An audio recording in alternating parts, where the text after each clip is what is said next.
Hello, everybody. Dear speakers, audience in this room and through the internet. On behalf of the Norwegian-Estonian Chamber of Commerce and its board, we say welcome and thank you for joining. My personal experience and options regarding the war in Ukraine are diminutive, non-existent compared with Ukrainians.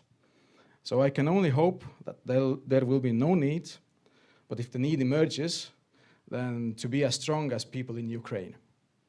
Yet, what I do personally remember and experienced is that not so long time ago, we became free from the Soviet occupation.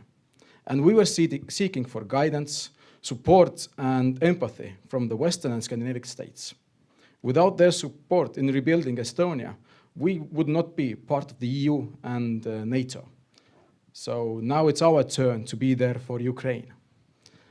I would like to give my gratitude to our dear speakers, Bogdan Mazur from WISE, Jaroslav Petrom from Aster's Law, and Ando Rehema from Estonian Embassy in Kiev. I would also like to emphasize that this event would not happen or would be completely different without Sandra, our General Manager of NEC. So, dear Sandra. Thank you, Jaanus. Good afternoon, everyone, from my side as well. I would also like to thank the other four speakers here today. Firstly, Mondo, also Harmet, our gold member BLRT, and His Excellency Marius Dirdal. Their valuable insights and experiences, I believe, will enrich our understanding of the challenges and opportunities and the ways in which public and the private sector can collaborate better. Finally, I also want to thank my colleague Jaanus, also Roman from BLRT, as well as our partner, Norwegian Embassy in Estonia, for their serious support in organizing this event. Without their help, this event would not have been possible. Once again, thank you all for coming, and I hope you enjoyed the day. Without further ado, it is my great honor to introduce our first speaker, His Excellency Marius Dirdal, Ambassador of Norway to Estonia. Please.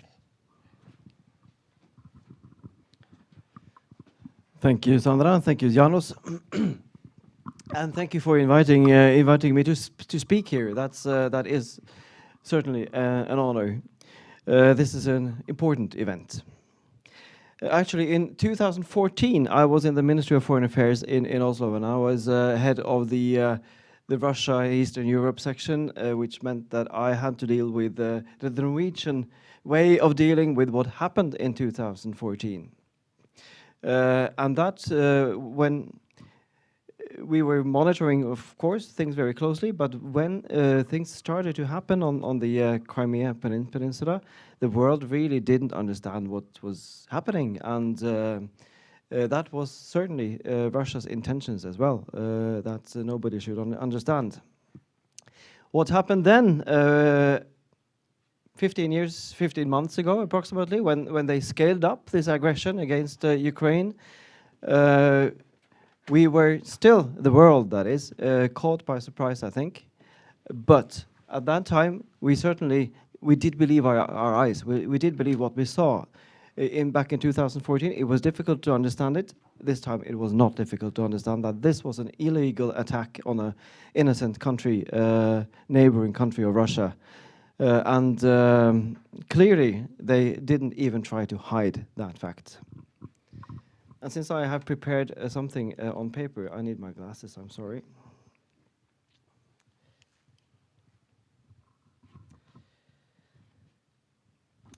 The war that is going on is inflicting serious damage on Ukraine. And it will take a concerted effort from all of Ukraine's friends in the world, states as well as private actors, to rebuild the country and to rebuild it stronger than before. We have to begin already now, even as fighting is going on. A destroyed Ukraine cannot fight. And prosperity and success for Ukraine is also in itself a powerful weapon against the aggressor. So we have an obligation to help build back stronger. Estonia has been a leading force among the countries that support Ukraine. This is one of the reasons that Prime Minister Kaja Kallas was named European of the Year only 2 days ago on Europe Day. Estonia is on top of the rankings of per capita military assistance to Ukraine and has taken the lead in the efforts to hold Russia accountable and to find legal options for using Russian frozen assets in rebuilding Ukraine. This work is ongoing and it is difficult from a legal point of view. And actually, there will be a meeting in Tallinn tomorrow among legal experts to search for the legal frameworks for holding Russia accountable and how to do that. Russia and Russian leaders.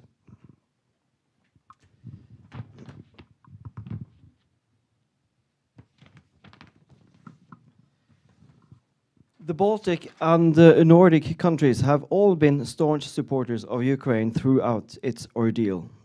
The foreign ministers of all the 8 countries, including Norwegian Foreign Minister Anniken Huitfeldt and the new Estonian Foreign Minister Margus Tsahkna, met with their Ukrainian partners in Kiev and Odessa only 2 weeks ago. During the visit, the Norwegian minister explained the status of the Norwegian support program for Ukraine, a package worth 75 billion kroners over a 5-year period. A large part of it will be allocated to reconstruction, but it has yet to be decided precisely how this will operate. It will be announced soon, I have heard, so hopefully we will know more in a relatively short while. However, it is already clear that Norway will spend 15 million kroners in 2023 on... No, I don't think this works, so maybe...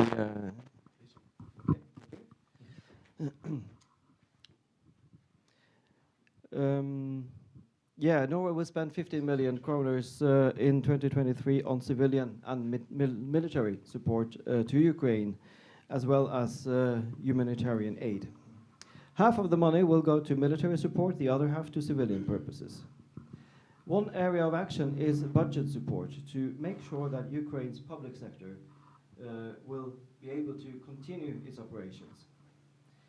Norway contributed 1.3 billion Norwegian kroners to that effect in 2022 and an additional 2 billion so far in 2023 in order to pay teacher salaries and pensions and to keep schools and hospitals operational. We also help financing repairs of damaged infrastructure through the World Bank, which is an emphasis with an emphasis on energy grids, transportation, and health and social affairs. And 1 week ago, on the 3rd of May, Norwegian Prime Minister Jonas Gahr Støre met President Volodymyr Zelensky in Helsinki for the Nordic-Ukrainian Summit meeting. At that meeting, the Prime Minister also launched an additional 1.7 billion kroner to reconstruction and humanitarian relief to Ukraine. The humanitarian relief is distributed through international organizations mainly. It is important that we have professional operators to do this work, and in the humanitarian field, organizations like the Red Cross, the World Bank, and UN agency have great resources and experience. The more tricky part is the work on reconstruction.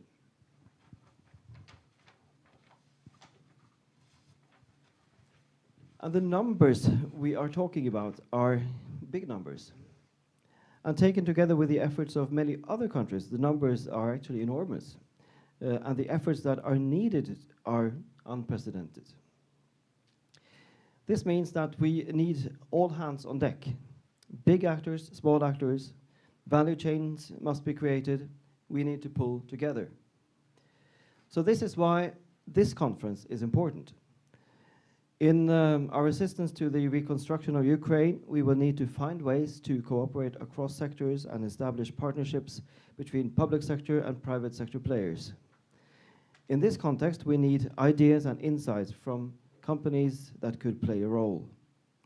And not only that, we believe that private sector actors need to be identifying a role for themselves in the reconstruction of a country that is going to be an important market in the future, integrated into our Western European neighborhood. So I would like to thank the Norwegian-Estonian Chamber of Commerce for calling this conference. Reconstructing Ukraine will take an enormous international effort, and the insights and ideas that could be shared and generated here today has the potential of becoming important to making this effort. Our only chance of success is that we pull together. So this is our common duty as Europeans, as members of a democratic community of countries and nations, and it is about preserving our common freedom, a common future and way of life for future generations. I would also like to thank everyone here and everyone listening for attending this conference, which is, among other things, an expression of solidarity and support to our Ukrainian friends. So I hereby wish you all and us all a constructive conference. Slava Ukraini.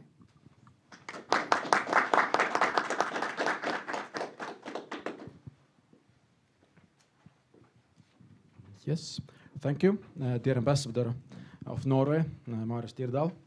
For the next, I would like to introduce you two of our speakers from M2 Mondo. Triin Osinovski is a member of the Mondo board responsible for strategic management of development cooperation and humanitarian aid directions. Erika Tserkashina is the manager of Mondo's activities in Ukraine, who also oversees the provision of comprehensive humanitarian aid to Ukraine since the beginning of the war. So, thank you.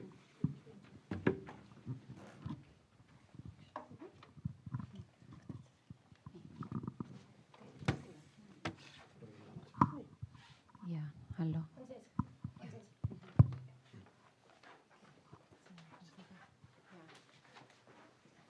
So dear all, dear Nick, for inviting us.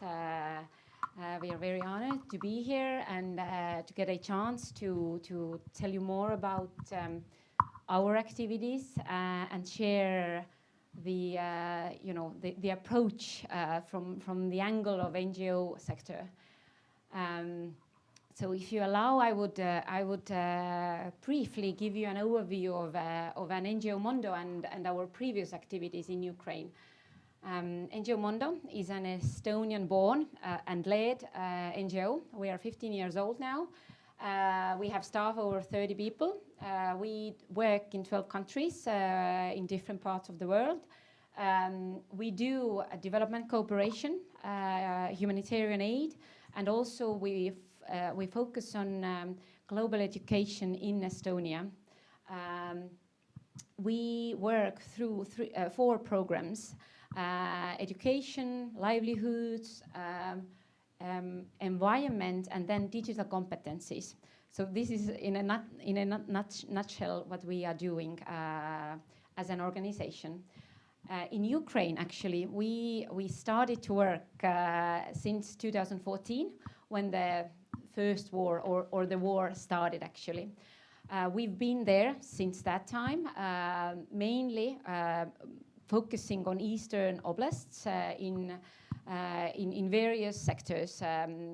For example, like psychosocial support of war victims, educational activities and sector, and many other activities have been carried out throughout this time period. And now, if you look at the current, the full-scale ongoing war, which started in February last year, then we were very much actually ready to escalate our activities and to go in full on with the humanitarian aid.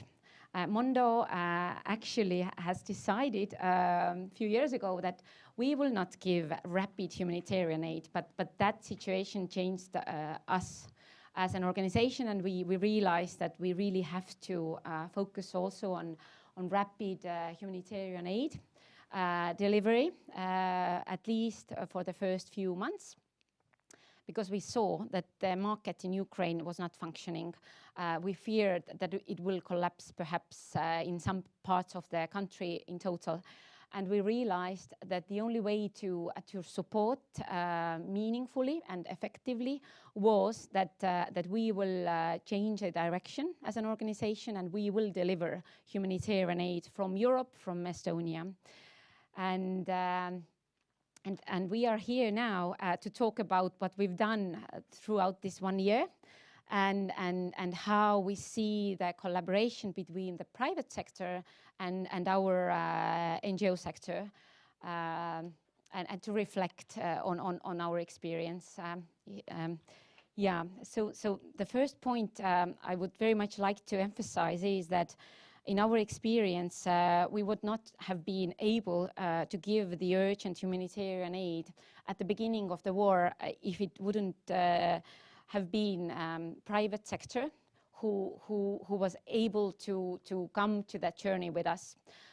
We very much needed companies who would be flexible enough, flexible to work after hours, flexible to give out all what they had in their warehouses, flexible to support us to maybe allocate some of the humanitarian aid things to their warehouses. And also, some of them were flexible enough to adjust their products to the needs of the situation in Ukraine. So it all happened in a collaboration with the private sector in our eyes. But it also applies to the later months of the war, when we saw that the Ukrainian market actually functioned, and many products and goods we could and should buy from there to support that system, fragile system they have there. But still, some more specific things were not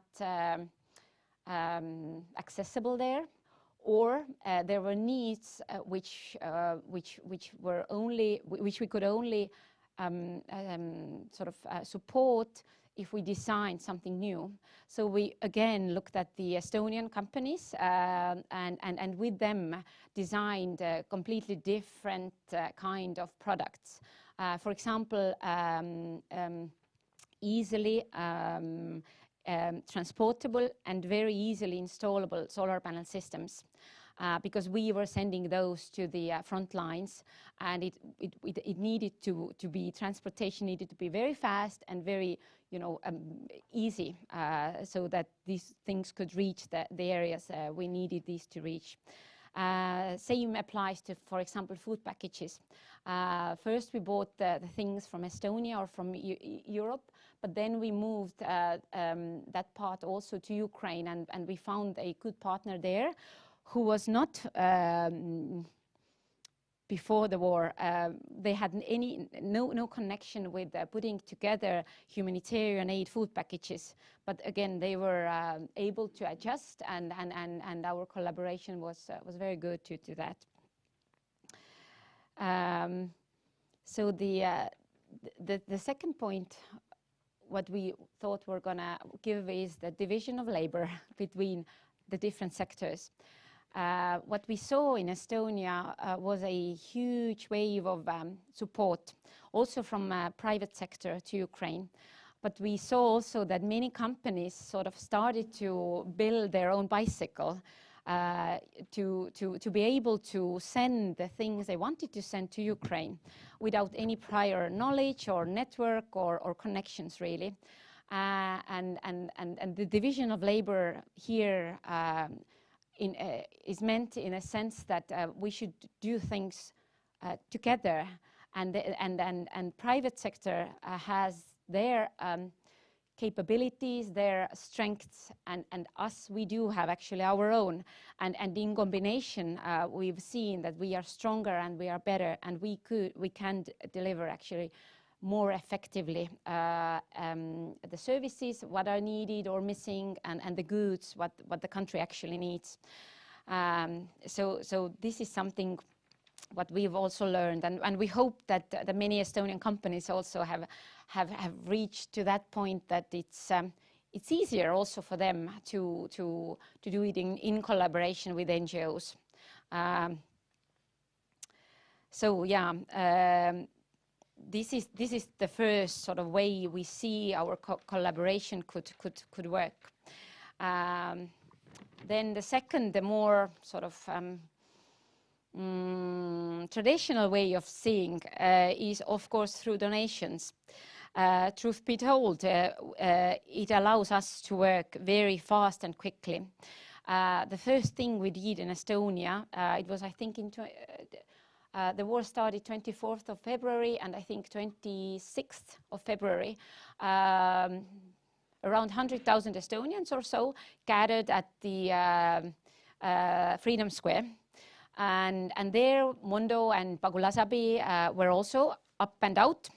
And on that one day, I think we gathered around 1 million euros in donations. And that allowed us to actually send out our first aid truck in 6 days. I think what our partners have been telling us is that the Estonian trucks were one of the first to reach their borders. So donations are very flexible for us to work with. And it gives some sort of a liberty to choose, which region we want to focus on, which activity is the most urgent to focus on, and which target group we wanna reach out to. So this is one version what Estonian companies have used quite a lot. What we also seen, but it all comes down to trust, transparency, and effectiveness. And whoever is following Estonian news know what is happening now with one of the very new and young NGO, and this definitely reflects on our trustworthiness as well, and this is something what has sort of backfired in a way to all of the Estonian NGOs. And then one more thought from my side, and then I will give the microphone to my colleague Erika. And that thought is that most often in such humanitarian crises, we see that people lose their income, and that drags them quite quickly under the poverty line. So we are talking about here about their livelihoods. And this is one of the core topics Mondo focuses on. One of the most meaningful and sustainable ways to support these people are to do it together, NGO sector and private sector again. So, for example, what we've done, and this modality seems to work very well, is that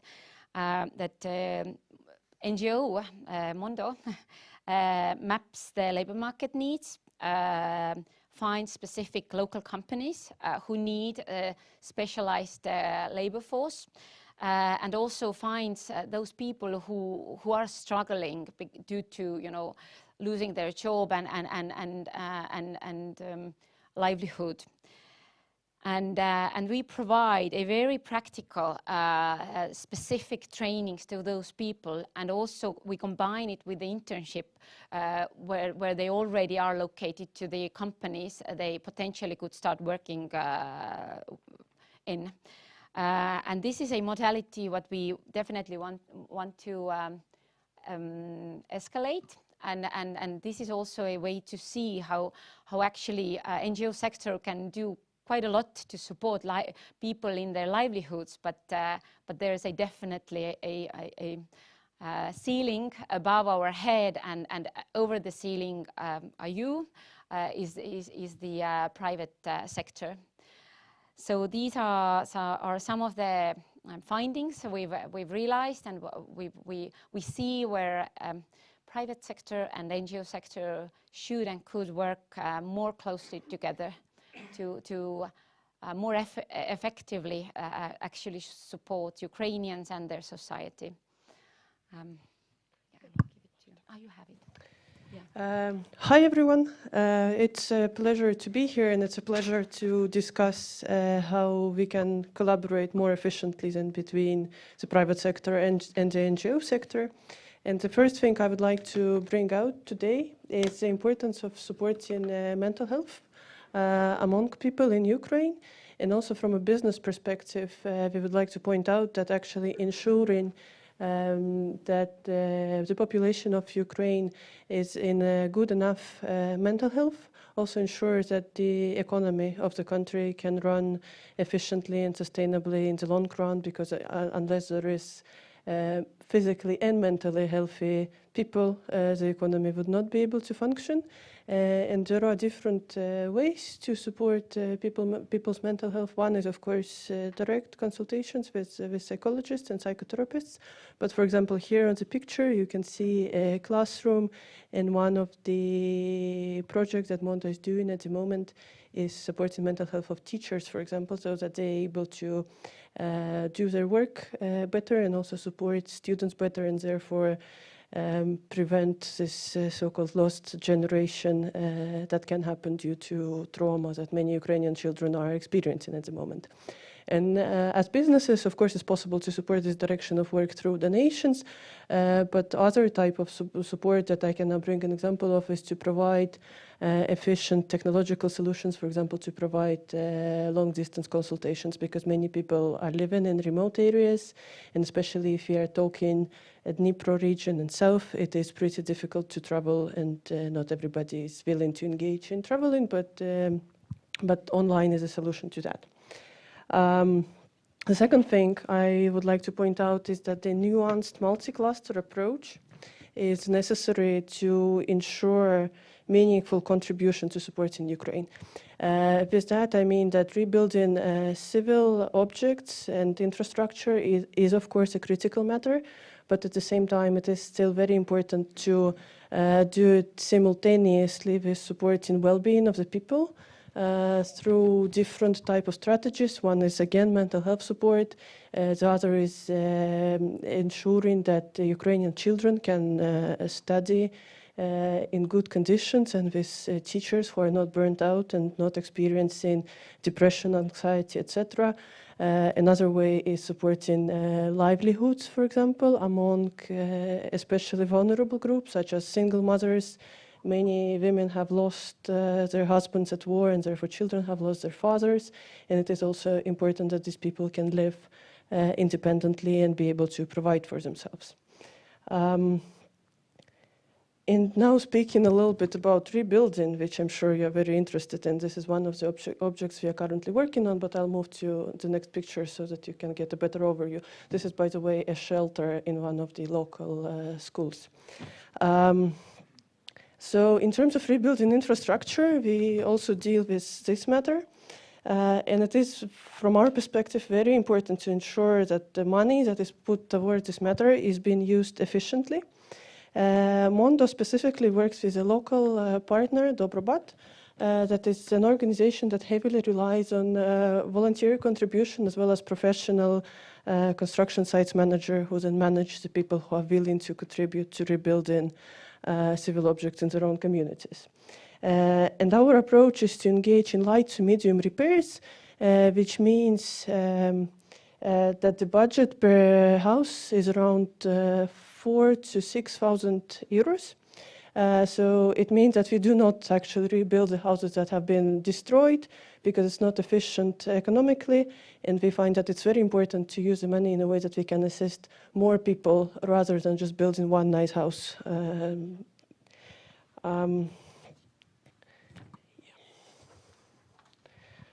moment.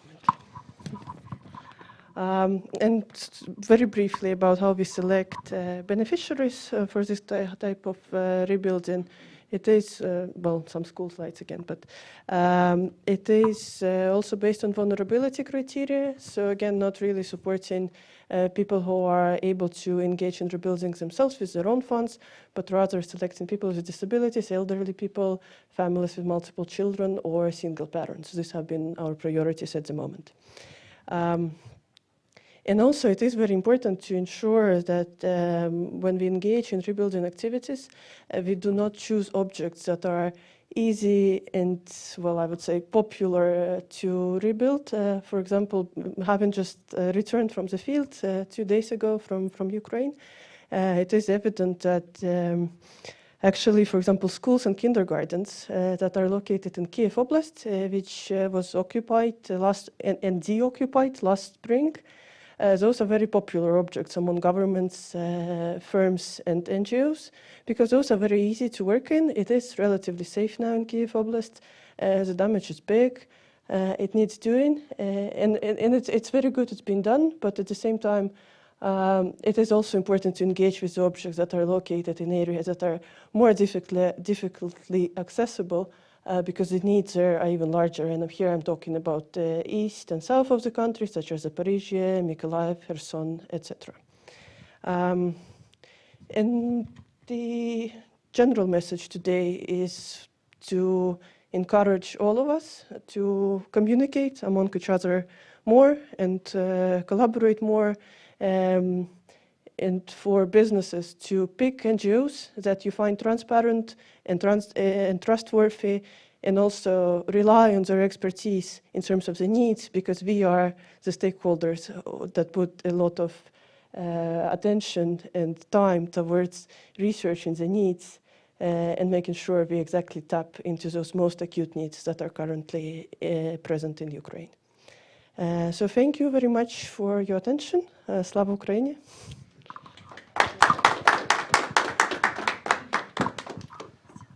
Take one of those. That one here. Thank you, Erika and Trino. Next up, it is my great pleasure to introduce our next speaker, Bogdan Mazur from WISE. Bogdan is one of the lead of WISE legal team with a focus on legal compliance, who also currently practices immigration law and business consultancy in Estonia and has a background with Ukrainian law, including corporate.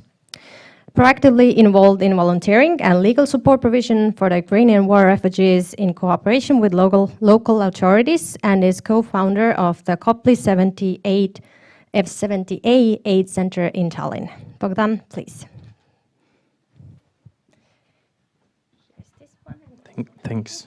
Haven't speak for a mic very long time. So first of all, I would like to say thank you for everybody. I see the signs on your here. Yep. I see the signs and your great support for organization. I'm like from my Ukrainian side. That's a big pleasure to be here, and thank you for hosting this event. So here I would like to talk more about transparency. So I am not sure that my pictures will be super positive as previous one, but I would like to show my insights that I discovered by operating in Ukraine and after in Estonia, to work from Estonia with Ukrainian business. So to share with you, and you will decide how you will accept this, you will challenge this, and this up to you. So the next slide. Specific problems that I discovered. So based on we have lack of the time, so I would like to highlight only two of them. That means transparency and business culture. Specifics, why I highlight this as a specific, because we know that what is the corruption index, we know by what is the freedom of doing business in Ukraine, so it's public information, you can just Google this. But by transparency, I mean that it's not easy to check or search the company background, including owners or directors, or also to search in the official commercial registers or court registers where you can get the information. For example, in Estonia, yeah, there is like those registers exist, of course, but they don't have a English version. It's first. Second, one gap that I also discovered, that when you create the company, it's not mandatory to add the English name there. So it means that the foreigner, just imagine you're a foreigner, want to search the information about Ukrainian company, it will be quite hard for you, actually. And I don't see there transparency so much. Of course, there is no also financial background, as you can have this in Estonia, for example, in some registers. Second, it's business culture. Business culture is different. I mean, we are not talking about those companies which is like internationally operating Ukrainian companies. Of course, they are aware about European business culture, they know how to act, and their behavior is totally different from what we have like in Ukraine, like regular. For example, those who will do those construction works for NGOs or others. So they have a very personalized approach. What does it mean? It means that they treat you as like representative of your foreign company first as a person and after as a company.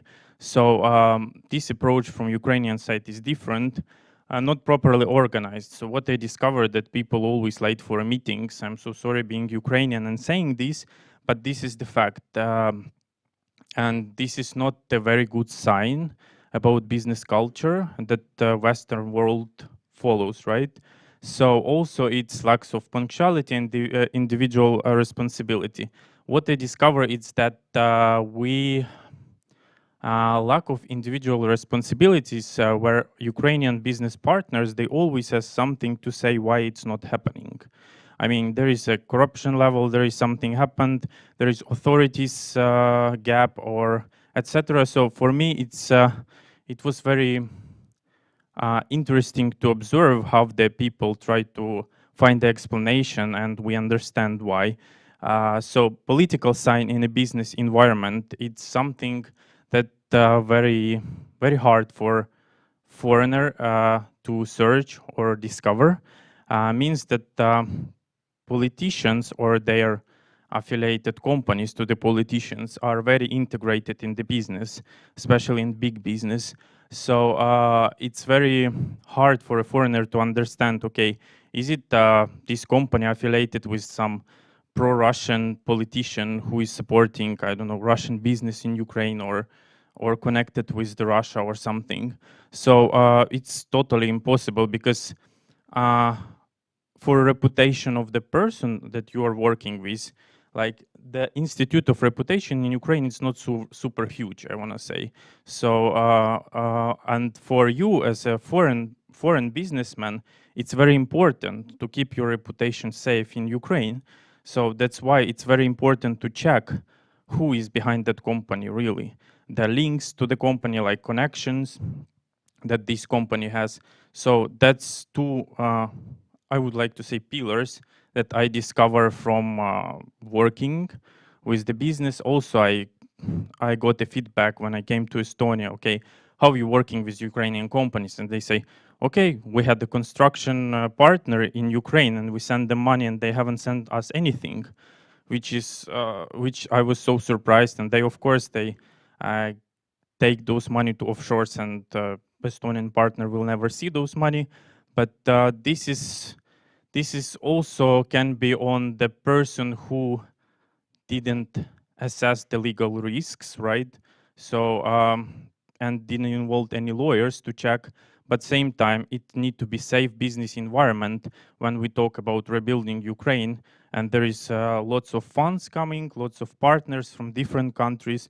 So we need to make clear what actually current problems or barriers we have in Ukraine. So next slide. Transparency gap solutions. Transparency, yeah, I wrote that reliable partner is the key to successful business relations. Of course it is, but you need to understand who is your reliable partner and understand is it really reliable or not. So this is very hard for foreigners to search this, I believe so. But in Ukraine, there is actually some resources or companies or digital solutions which actually make checks of the companies, creating some like dossier for the companies, information like company information, registration data, founders, licenses, tax information, financial information, also company economic activities, the volume, import, export, risks, company links like affiliated companies in Ukraine. Also, information from the court register, like mentioning involvement companies in the court pleadings or cases, tenders involvement, which governmental tenders the company won or took a part. Also, public relations and media status analysis. This is very important for reputational risk assessments. So information from sanction list, it's very relevant right now because so many Russian people, I mean businessmen, were integrated into Ukrainian big business, and they're under sanction list. Also, some Ukrainians under sanction lists. So it's very important to understand with whom you're really working. And it's super hard for you, being foreigner, to search this from the open sources without knowing those solutions. So, and last is information about property and land. So it's I believe it's regular information regarding property of the company. So in EU controls, it's English version also, which is very important. You can find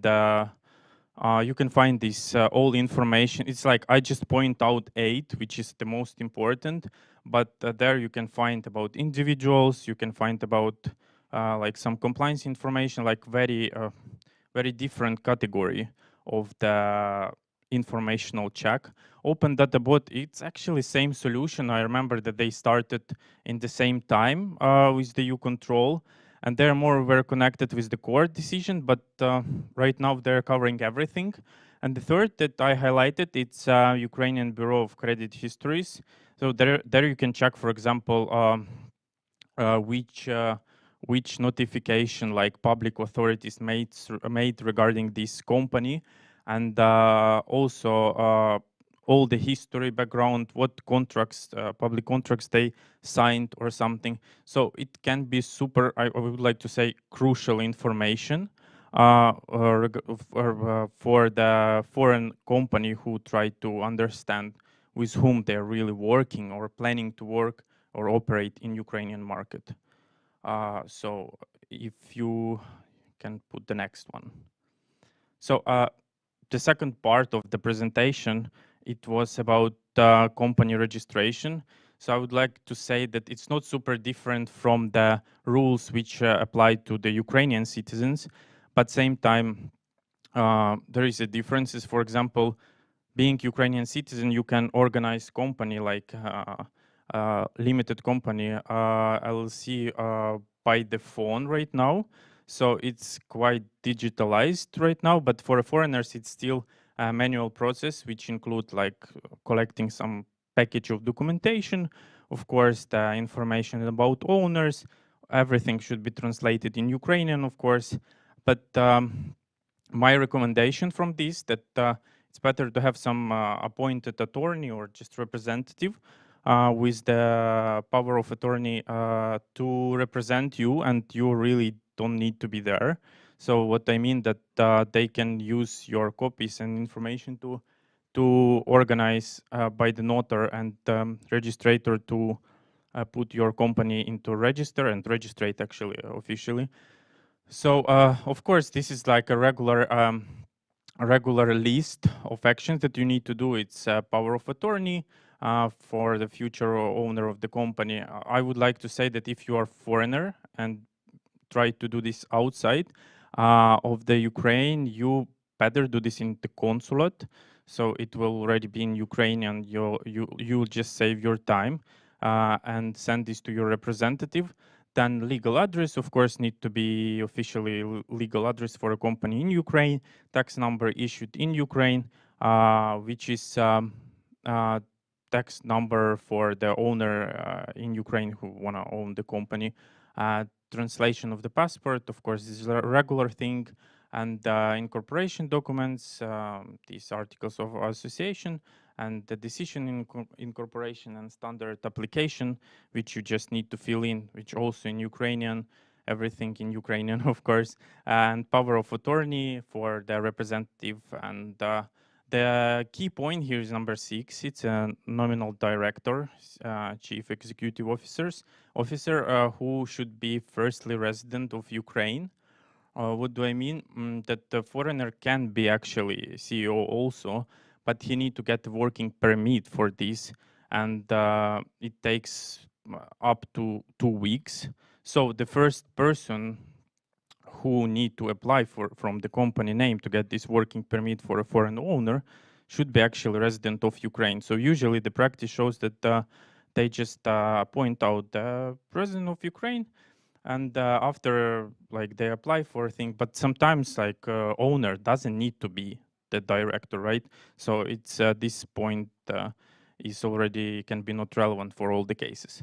And choosing type of activities, it's of course it's the codes of economical activities. Here's nothing special. You just put this in the standard application form, and also opening a bank account, which is also standard form. So processing rules, it's the shared capital should be from one hryvnia. Capital contribution time, it's up to 6 months. Time for registration, it's up to 3 working days. Means like, of course, if you, sometimes it takes more time because you can also wait this permission for working permit for director, like foreign director, and evidence of registration. It's actually, I believe that the easiest one, it was the official extraction from the commercial register.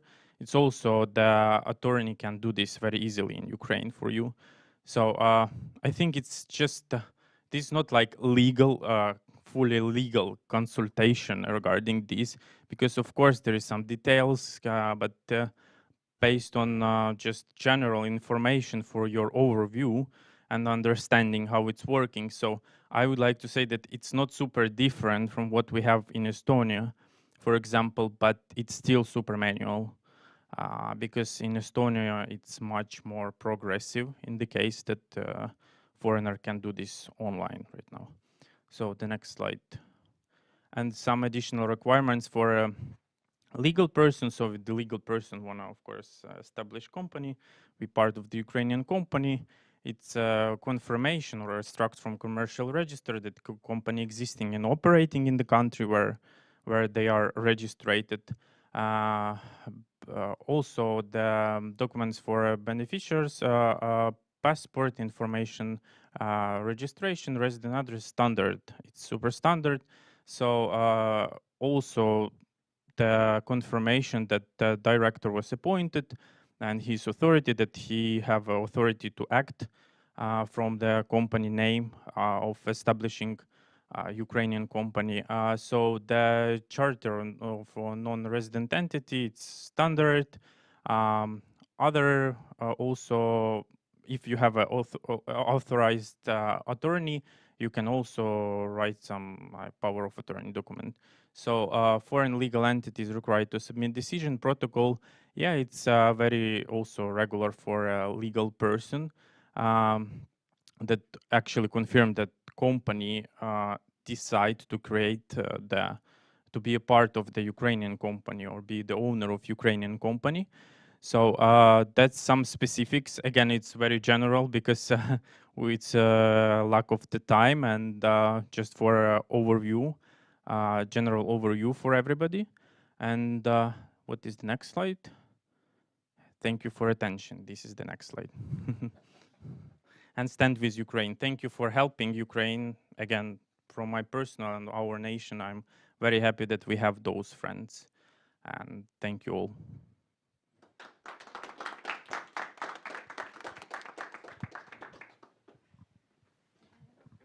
Yes, thank you, Bogdan, for this presentation. Very interesting to hear about it. So our next speaker is going to be connected with us online.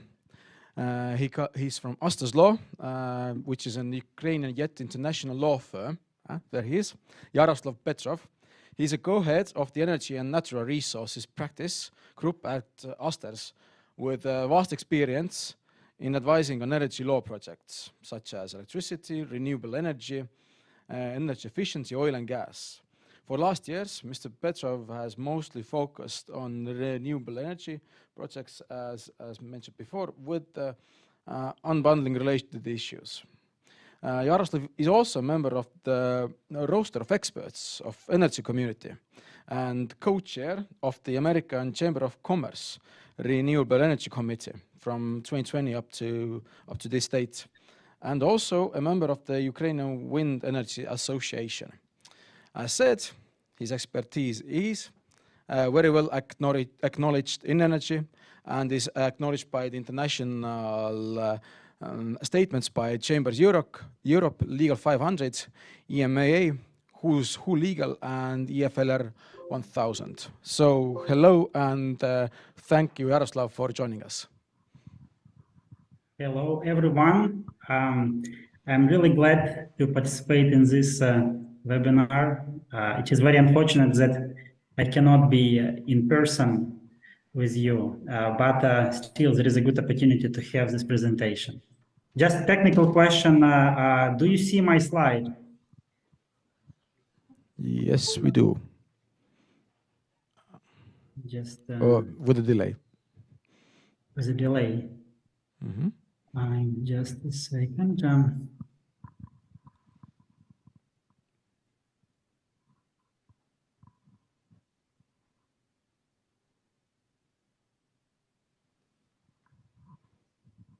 I'm trying to go to a full screen mode.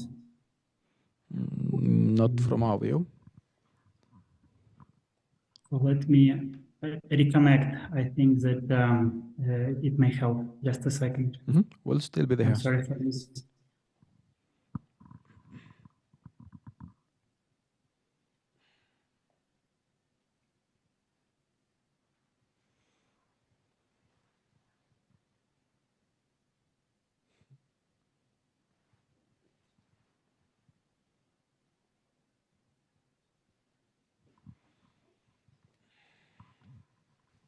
It should be fine now, basically. Can you see the slide? Not yet.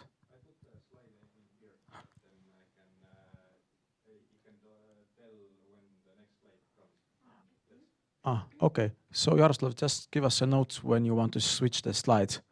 Yeah. So basically, I will switch the slides. But before that, let me just ask. Kas on võimalik need slaide suures ka teha ühtaegu? Ahah, seal ongi olukord, selge. Tänud, vabandust. Jaa, kanapimendus. Yes, thank you. Sorry. So thank you very much again for this opportunity.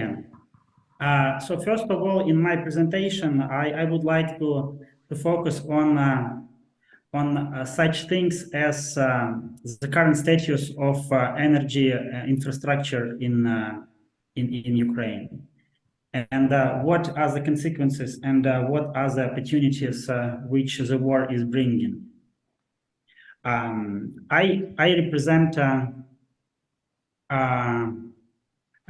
the largest Ukrainian law firm, Asters, and within Asters, we are. So basically, I see that you are changing my slides, right? Yes, we are. So that every time you will just give us a note and then we will change it for you. Great. So in such case, I stop sharing my screen and it will be better because I see that I have some technical problem. Mm-hmm. So Asters is the largest law firm in Ukraine, and before the war, it was more than 250 people in general. And so it was a very prosperous practice. And you can imagine that the war is creating difficulties for everyone on the market. But we are glad that Asters managed to stand and to be strong and confirm that it is very important participants of the market, and even 1 year and a half after the start of the war, the Asters is almost at the same condition, and basically it is quite positive that we managed to work within the war. But energy is a big part for our firm, and so before the war we have been doing a lot of renewable energy projects and oil and gas projects. But you can imagine that with the war, many of these things has changed, and large constructions which were in place, so they've been suspended, And last year had been very difficult for legal practice in general, because most of the clients, they were trying to understand what to do and how the market will develop. But this year situation is changing because companies are trying to adapt to the current environment, and they're looking for opportunities to make projects happen. And so we're doing part of some of the initiatives in this regard to help them. I will cover this later. So can you go to the next slide, please? So it is about the situation in the energy sector. So energy sector is has been very promising in Ukraine before the war, as I mentioned, and Ukraine has been very important participant for Europe in energy sector, both in gas, electricity, nuclear energy, and renewables, and of many of the aspects has been booming. And but with the start of the war, situation has changed. Next slide, please.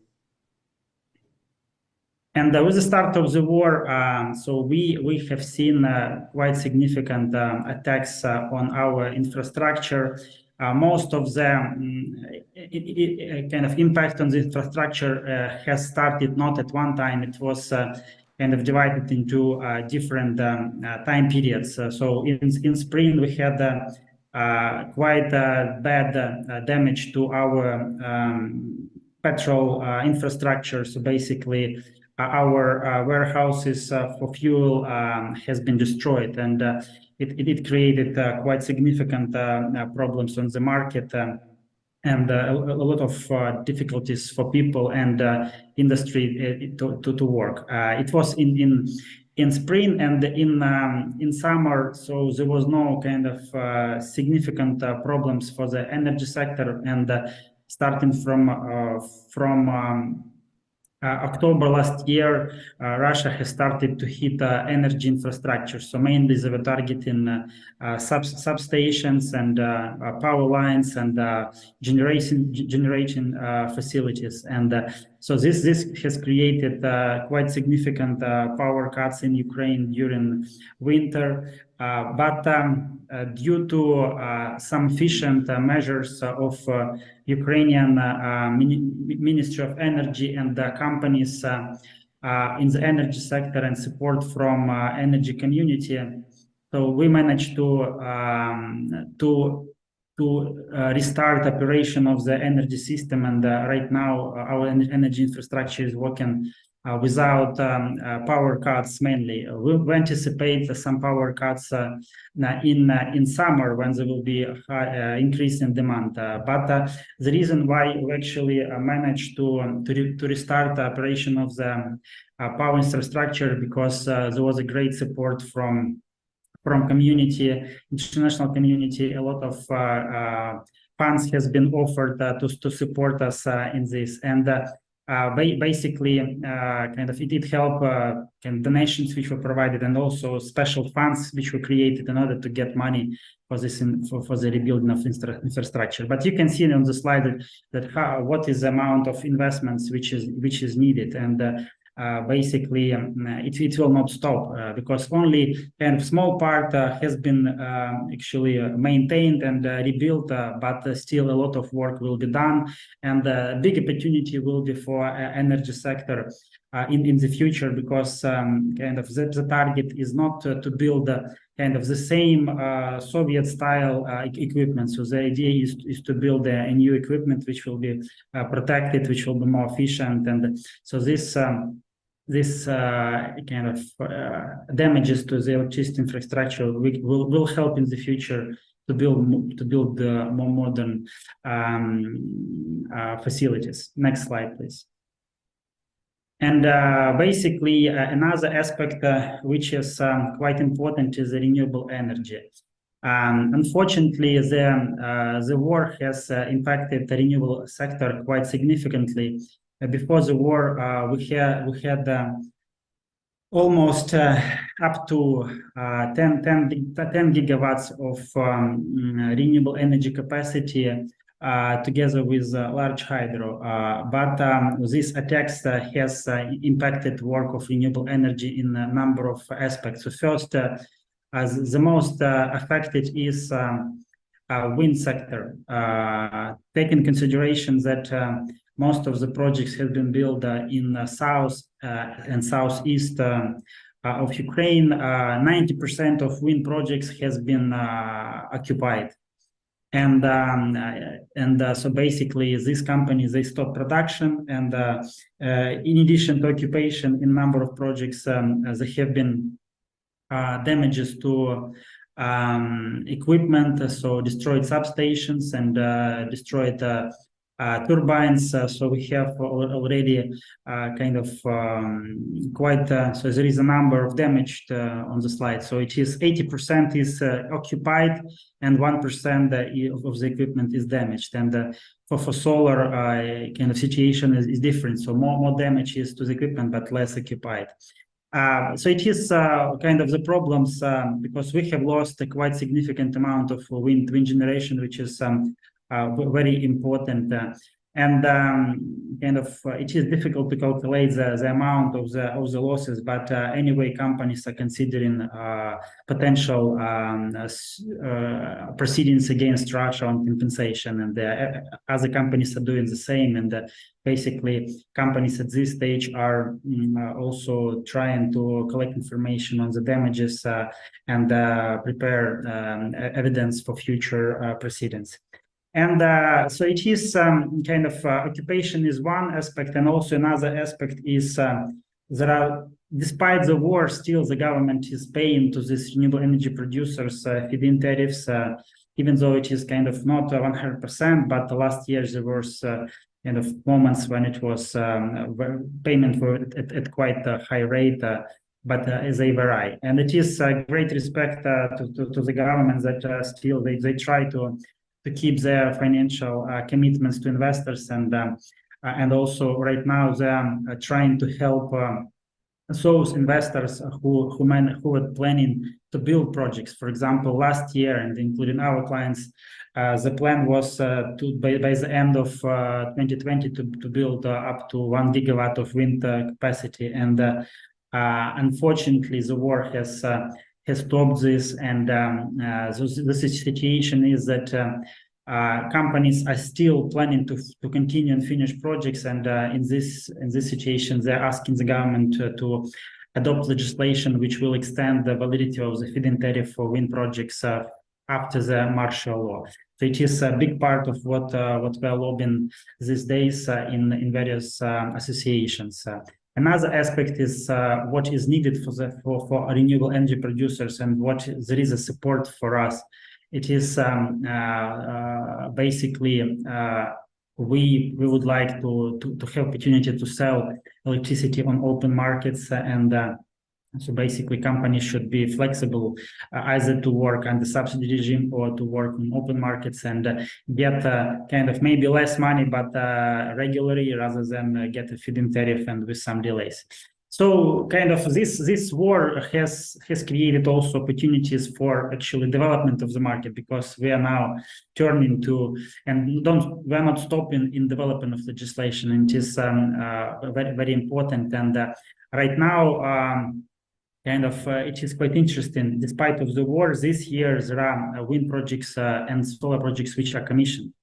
And the reason for these projects commissioned, because many of these companies, they brought equipment to Ukraine right before the war, and it was on site, so in ports, and so the companies, they don't want to waste time, and still they're taking the risk, and they build projects. And in this respect, kind of it is a good example that companies are ready to operate during such a difficult situation. Of course, foreign companies like wind turbine manufacturers are not really eager to go and build at this time, but still there are local contractors which are certified, they have some capacity, and they are helping. So basically, at least 2 projects they have commissioned projects last and this year. And another interesting aspect for the renewables, it is quite interesting opportunities in biogas and BMSM sector. And so right now I'm working with a number of companies, helping to find and raise financing for them. And of course, it is difficult to imagine that companies will get financing during the war. But right now, luckily this year, there are mechanisms provided by some IFIs offering guarantees against war risks. And only with this, kind of it is possible to raise financing. Unfortunately, commercial banks are not financing a lot. Kind of, I have for examples that's, for example, some international commercial banks, they're not ready to finance now, they're waiting end of the war. But on the other hand, there are local banks, purely Ukrainian banks who are ready to finance, and even the state provides some discounted rates for borrowers. So it is a good sign. And basically, if to look about opportunities for financing of the project, so right now, most of the discussions are with DFC, EBRD, European Investment Bank, UK Export Finance. So it is kind of the opportunities which are in place and bundled with war risk insurance. It actually creates a good opportunity to implement projects. And I'm currently in Paris, and I have planned meetings with MIGA on potential cooperation on securing projects in Ukraine. So actually, we are working on this, and with this support, basically, we will trigger start of projects right now and in the future. But also, there is a large group of different companies, large big names, international companies who are planning to work in Ukraine after the war, and they already started to look into projects in Ukraine. They're looking for projects, they're discussing the cooperation. So yes, they don't invest kind of into projects now, but still they already do something. So this means that the market is kind of not that active as in the past, but still there is very important preparation for future work. And I think that it is quite important. Next slide, please. And so another aspect of damaged equipment, it is electricity sector in general. Like a lot of infrastructure for power lines has been damaged, as I mentioned, and it is also a big problem. And on this photo, you can see the substation of our client, which actually been hit in Nikolaev region. So. This site has been damaged several times. And for example, the story of this accident was kind of not the substation was targeted, but the missile was flying above it at lower heights, and it just missile touched the anti-lightning antenna, and so after that there was explosion. And also there was another quite interesting accident that a missile was flying and hit a tower of one of the wind projects, and luckily it has not exploded, but just fell down. But still, kind of it caused some damage and stopped operation of equipment. So basically, it is examples that such accidents are happening not only when the plant is targeted itself, but it may be just a coincidence. And so it is necessary to understand that kind of it is very dangerous to work and operate in areas which are very close to a war zone. Next slide, please. And for the oil and gas sector, it is also has been, as I mentioned, large damage has been done to the kind of retail network and to the warehouses network. But with respect to the assets of producing companies, yes, some of the assets were also damaged, and but nevertheless, I can tell you that despite a difficult situation,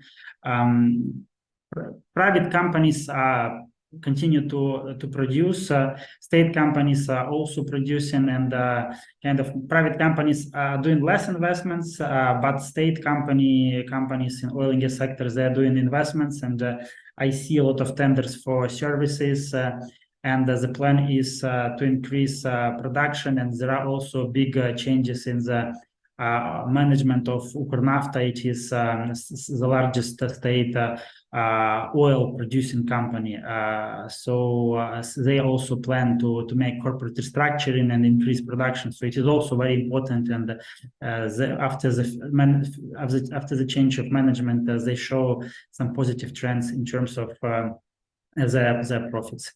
And also quite important, despite the war, Naftogaz has announced that they are interested in cooperation with international companies, and they already started discussions with such majors as Exxon, Chevron, Halliburton on potential cooperation. And basically, it is a good sign. So they are looking for companies which are ready, even during the war, to enter the market and work in Ukraine. And so if we manage to attract them, so it will be a good trigger for future. But anyway, I'm sure that many large companies will enter the market after the end of the war, and oil and gas production will be also one of the priorities, because it is a must for Ukraine to be more independent for this resource. Next slide, please. And nuclear is another interesting area. A lot of problems has been created with the first occupation of Chernobyl power plant, and right now the Zaporizhzhia power plant. And it is you can understand that playing very important political game in this war, and creates a lot of dangers. But international community is working, is observing what is happening in this regard. But still, the government is considering that nuclear is very important for the future of Ukraine. There are projects related to building new nuclear power plants, Khmelnytska power plant, finishing certain force units, and also big topic right now is small modular reactors. So already there are negotiations with a number of producers of this technology for the future, and I see great interest in this, and some MOUs have been signed. Even though that this technology is quite new, and it can be commissioned only by the end of 2029, still there is an importance for Ukrainian market, and so it is also opportunity where it is possible to look at. Next slide, please. And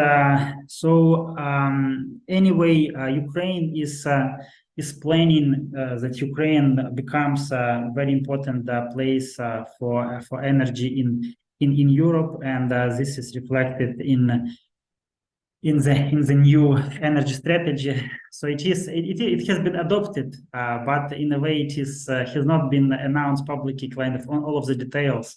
So still it is not available to public, the adopted strategy, but we understand that there are quite positive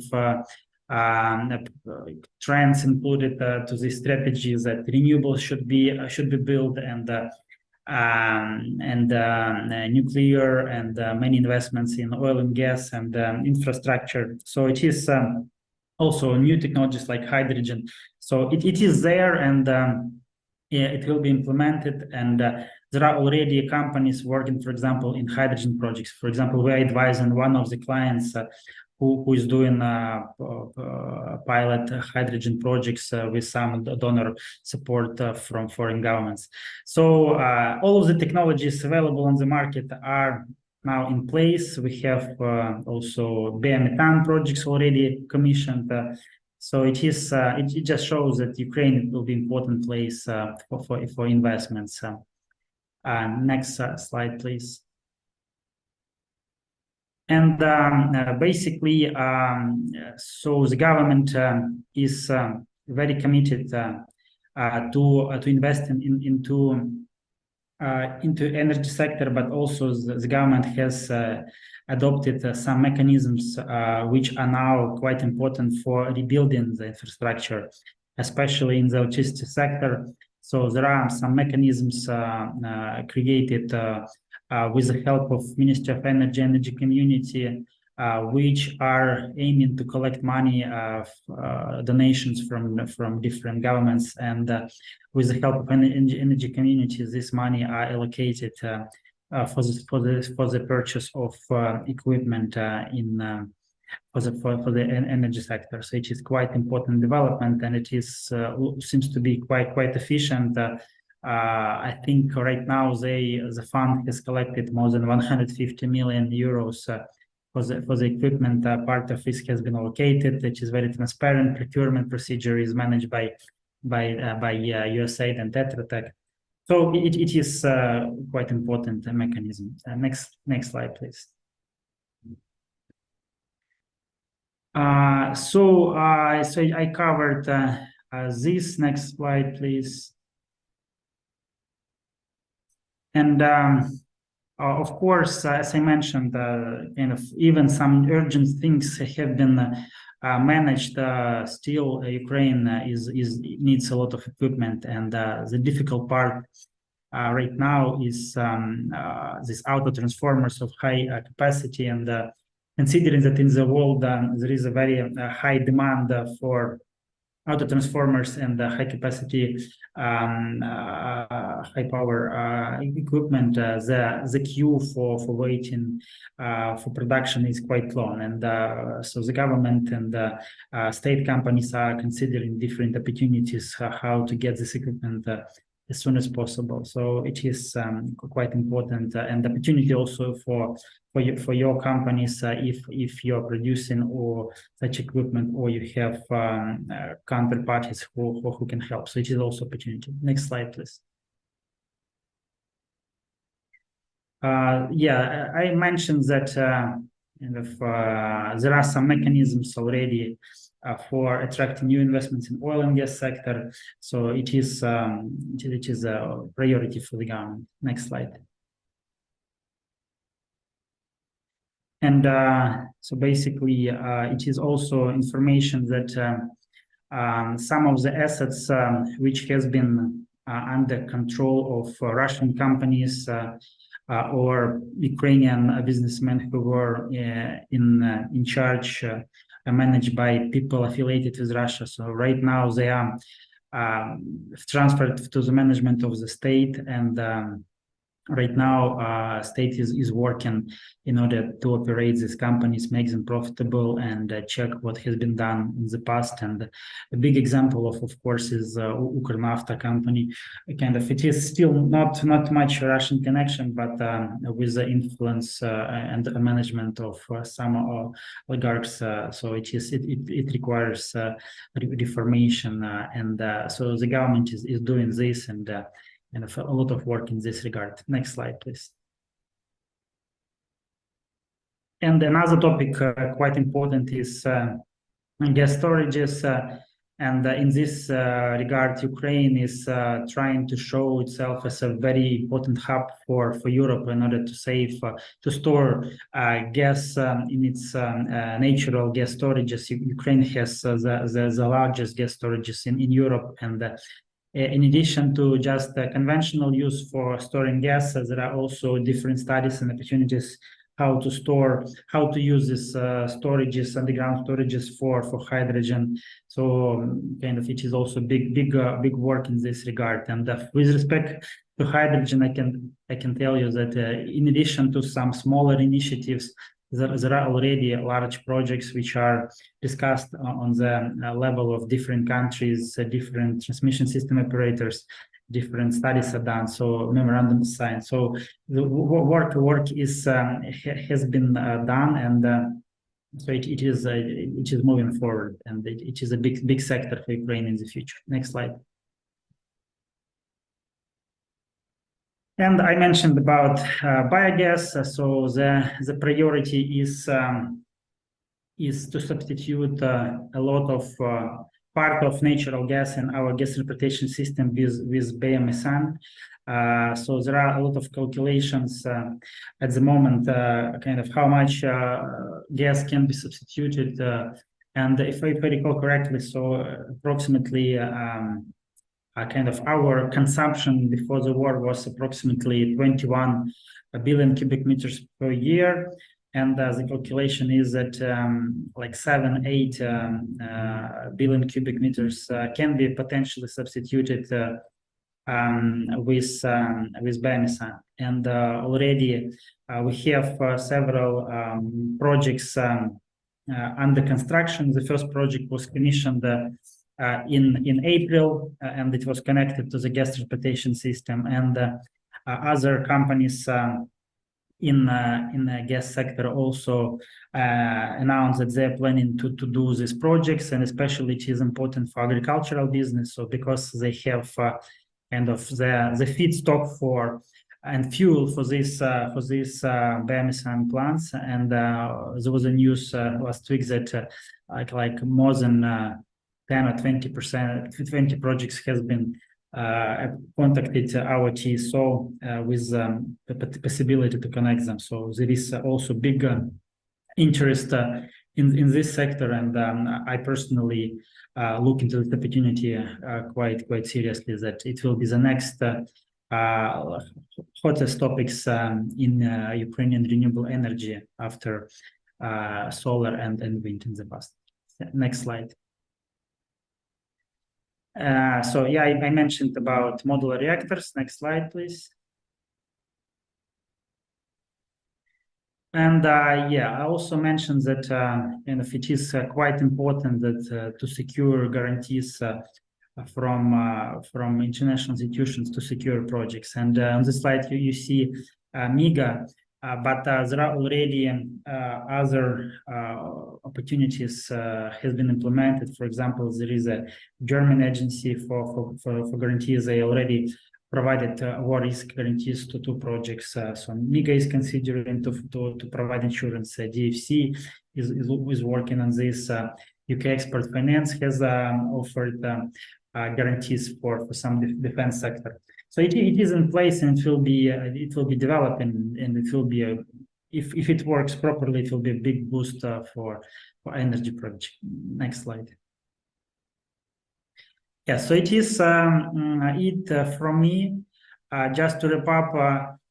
So yeah, right now, the energy sector is in a difficult situation because of the war. But the war brings a lot of opportunities for the future in many aspects, in the regulatory, in new projects, new technologies implemented. Because in Ukraine, after the war, the most advanced, the most newest technologies will be built, and I am sure that there will be opportunities for a lot of countries, from companies from these jurisdictions. And historically, I from my experience, I can tell that Baltic companies from Baltic countries has been quite active in the energy sector, especially in Lithuania. I have been advising a number of them, so it is quite important jurisdiction for us, and we hope that there will be good opportunities for investments. If you have any questions, I will be glad to answer.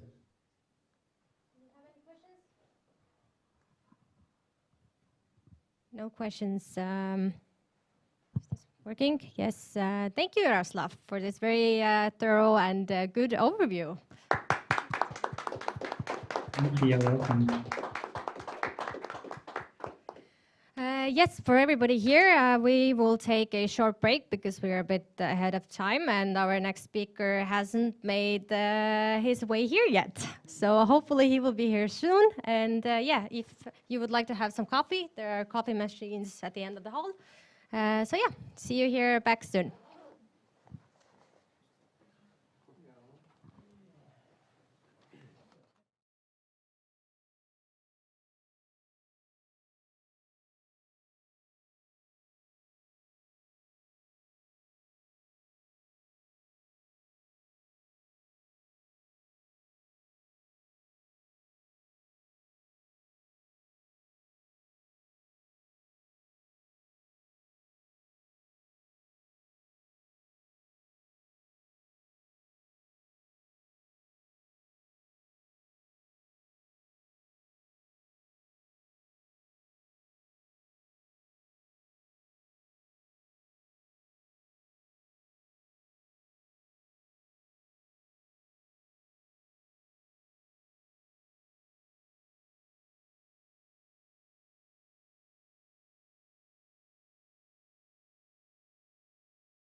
All right, so welcome back. Let's proceed. Our next speaker is Margus Pauts from Harmet.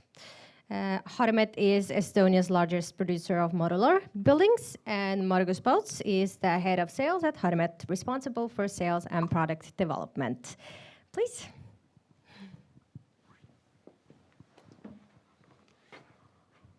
Hello, everyone. So I'm going to tell you about a case study, mostly positive case study. For background, I would start with a slide that Estonia is the largest exporter of prefabricated buildings in Europe. Some of you might know it, some of you might not. So the export volume is more than 500 million now for Estonian woodhouse producers combined export volume. And as you can see, we're far ahead of some other countries.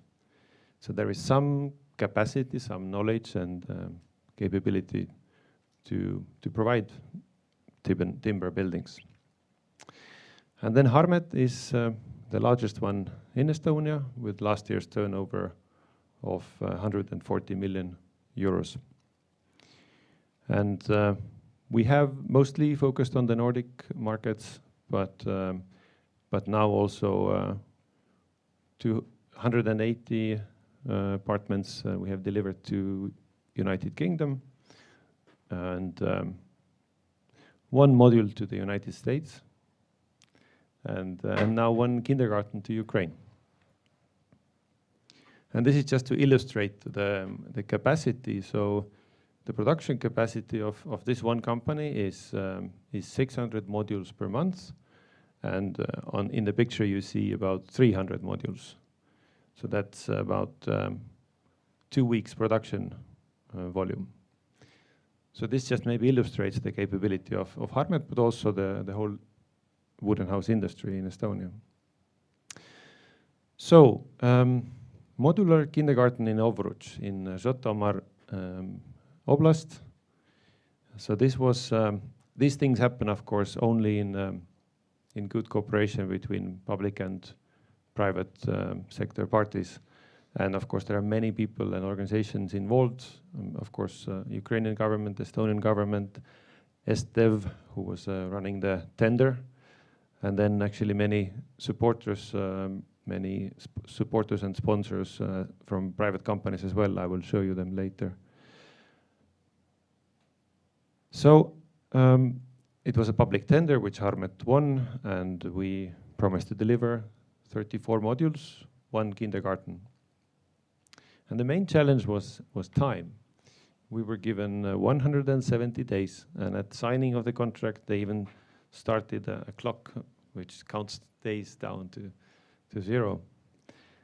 And so it's less than 6 months from signing to engineering, purchasing, production, transport, assembly, and all the finishing.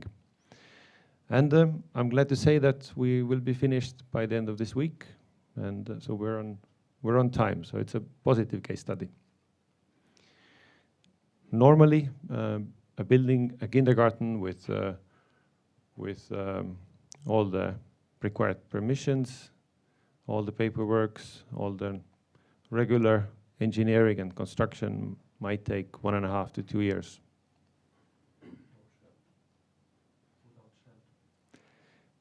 That's a good point, that there is also an underground part which was not delivered by Harmet, but it was done by Nordecon's subsidiary Eurocon in Ukraine, and they also helped us to install these modules in Ukraine.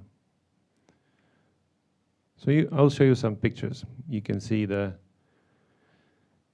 concrete part under there is the bomb shelter. So now it's a normal thing to have bomb shelter under a kindergarten.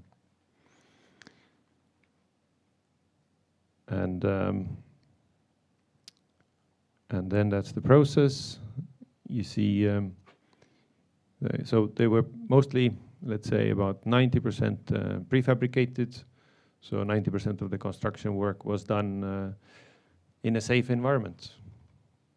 So it might be a good way to build during wartime, because you can shorten the time of construction on the site.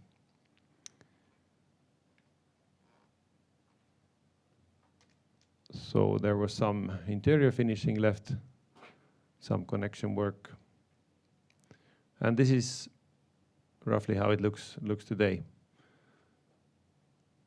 The last works being carried out. But it's important that we have also looked at other possibilities. What can we do more in Ukraine?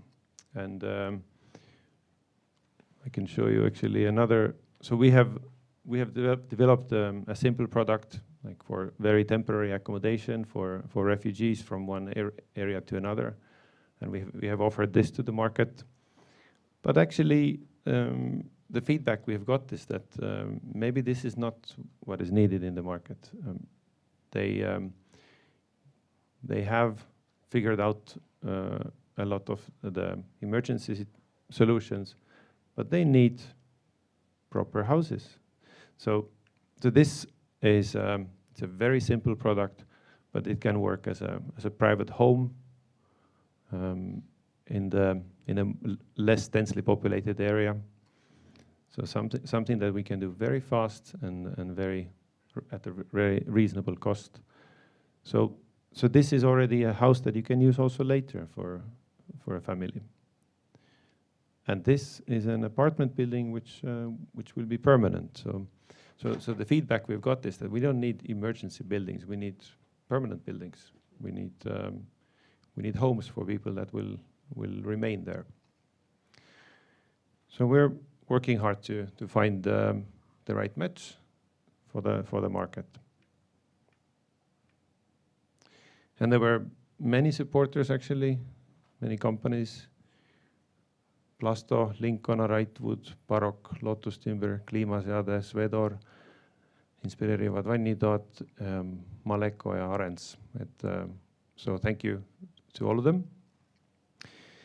And just maybe a thought ahead is that, in fact, we all understand that there is need in the market for new homes.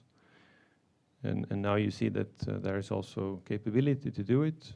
We have been able to do it, but also other companies can probably do it. And there is financing, but somebody needs to pull this all together. So that needs a lot of course, coordination between public and private parties. Maybe before I finish, just wanted to add one more challenge that we had. Transporting of 34 modules normally is no problem. We just put them on the truck and it's easy.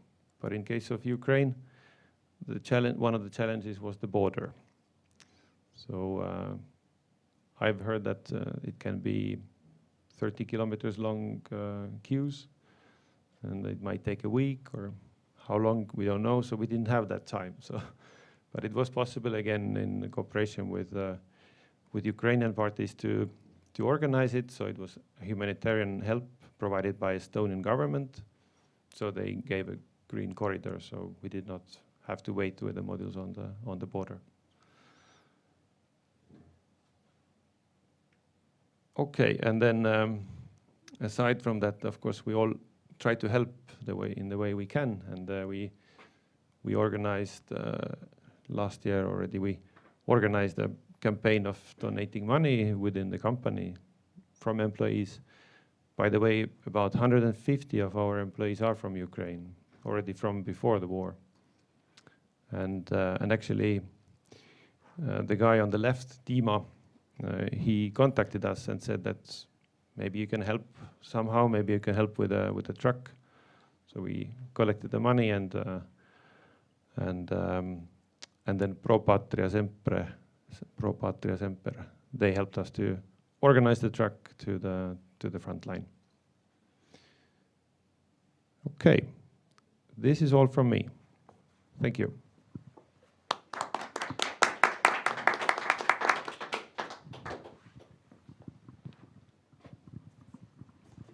Yes, and thank you, Margus, for this presentation. Now it's time for Ando Rehemaa from the Estonian Embassy in Kiev. As introduction, Ando is into multilingual business and a project manager with significant intercultural exposure, whose extensive business experience in various functional responsibility areas are in global and medium-sized firms operating in different industry sectors, including manufacturing, services, retail, and transport. He has also national and EU public sector experience in electronic communications, IT, and transport sectors, including heading national and EU agencies. Ando has more than 17 years of people management experience with up to 160 reports, more than 10 years of senior management experience, and leadership experience of multi-skilled virtual teams in multicultural environments and with leading teams through organizational change. All of this, of course, to be complemented with international project management experiences in strategic design, launch, integration, change, reorganization, and discontinuation of as such. So, thank you, Ando. The floor is yours. Good Thursday, and I would say god dag, but I never get it right with the Norse nuances and Norse languages. I have that was from my CV, and I haven't heard anyone reading it. So in such a way, I mean, I've been writing it. But I mean, to make it short, yeah, I mean, I have business experience. I can read the balance sheet, and I can also read the public sector cost budget. So I mean, I know how people think on one side and on the other side. I'm the business counselor. I'm the counselor in business, business diplomacy, reconstruction, and humanitarian aid in Kiev Embassy, Estonian Embassy in Kiev. And Kiev, in terms of the business, Kiev was not the priority area a couple of years ago, but now, I mean, of course, it changed last year. This position is pretty new, and I've been there for, it's actually my 10th week as a counselor, and have been in Kiev for 6 weeks already, so I know bits and pieces about the place. I was asked to talk about the political and economic situation in Ukraine, and I would start with the economic situation because I don't have so much to say about the political situation, but I will probably comment shortly in the end about the accession procedure, probably nothing about NATO at this point of time. Anyway, the economic situation, the state budget for this year, as the government forecasts it, is $88 billion. And it's remarkable, from out of that budget, the defense expenses are 43%. I mean, Estonia is trying to get to 3%. I don't know exactly how much Norway is paying. And another aspect of that is that the sources of this budget are 50% foreign donors and investors. I mean, it's credits, it's grants, but I mean, that's how the Ukrainian society, Ukrainian state lives today. Of course, they were hardly hit at the beginning of last year. The GDP decline in 2022 was, to read but you can read the numbers as well as I can. Anyway, 29% on a yearly basis. It was written somewhere that it's the largest drop in the history of the country. And I think the worst quarter was the second quarter 22, and the GDP decline was, I think it was 37 or something like that. Government income collapsed as well with 35%, and February to February is interesting from this perspective because February was the last more or less normal month of economy. I mean, the aggression started in the end of February, and so I mean, February to February indicates, I mean, what is the drop as compared to pre-war situation. Consumption's minus 17%, whereby the private consumption declined something like 28%, but the public sector consumption actually increased because of the military situation. I mean, the defense expenditures, which I showed, 43%. Inflation was 27%, and that was basically the maximum. And the trade balance, of course, collapsed as well, and that's again February to February. Export 39%, import 19%. And the central bank introduced exceptional credit control, capital control measures in order to save actually the reserves of the national bank and also the currency. However, as of summer 22, the situation, the economy more or less stabilized. The decline, marginalized, but with an additional bombardment in October of 22, there was another drop, and especially because of the energy deficit. Currently, the situation looks much better because actually the situation has stabilized. We had an overview of the Kiev delegations and business councillors last week from the deputy head of the central bank. And they have corrected their forecasts for the economic growth for this year. And earlier in the year it was 0.4, and now it's plus 2%. What he said was that, basically there are a couple of reasons for the stabilization of the economic situation. It's from one side that the energy sector has been surprisingly resilient. I think they started exporting energy again at the beginning of April or something like that. So this challenge has been addressed. And the second piece is, of course, the unprecedented support from the international donors, international investors, and not only support. It's not only about the money, but it's also the security of these investments, because they just got from the International Monetary Fund in the end of April, I think they got $15.5 billion over 5 years, and such long-term investments, of course, add to the security. And that helps, of course, the macroeconomic situation so that the economy can start recovering. And based on this positive outlook, the central bank has already started to relax these capital restrictions, and they plan to do it step by step further. What the representative of the bank said that they are preparing a package for June this year. There's a London reconstruction conference on the 21st, 22nd of June, so they are kind of timing this package for this time. And what the current challenges are that with these restrictions, it's allowed to make transfers. Pay invoices for import. There is a list of services and there's a list of goods which you cannot import, but I think it's not very significant. What you cannot do today is reimburse any gains from investments, from bonds. You cannot pay out, transfer any dividends, for example. What the currency exchange is limited to certain amounts, and that includes currency exchange in Ukraine, but also for the residents who are using Ukrainian cards in foreign countries. That's limited.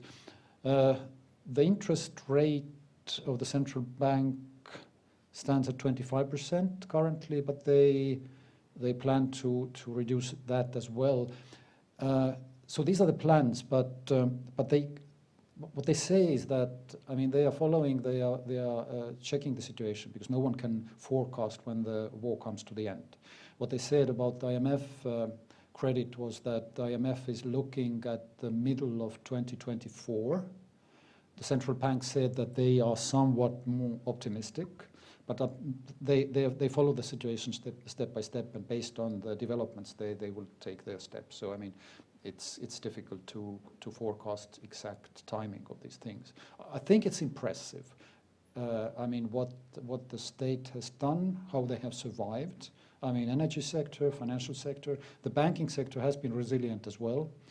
And as to 2022, the comment was that many institutions forecasted worse recession and a worse situation than it actually came out, independently of these bombings of the infrastructure, etc., etc. So, I mean, I think they deserve lots of respect.